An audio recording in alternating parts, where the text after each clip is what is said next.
கர்த்தர் உங்கள் முன்னே போவார்.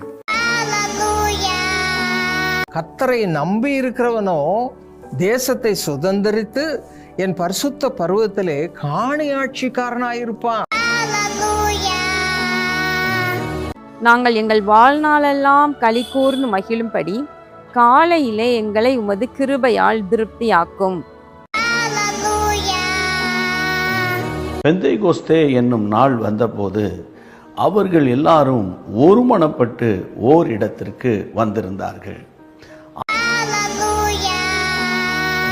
இது என்றென்றைக்கும் நான் தங்கும் இடம்.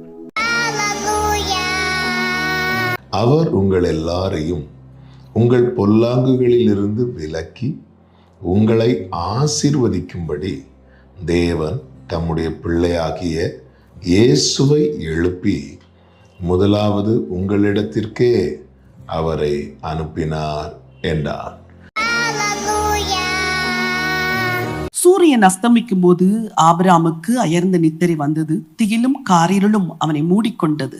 அப்பொழுது அவர் ஆபிராமை நோக்கி, உன் சந்ததியார் தங்களுடையதல்லாத அந்நிய தேசத்திலே பரதேசிகளாயிருந்து அத்தேசத்தாரை சேவிப்பார்கள் என்றும் அவர்களால் 400 வருஷம் உபத்திரவப்படுவார்கள் என்றும் நீ நிச்சயமாய் அறிய கடவாய்.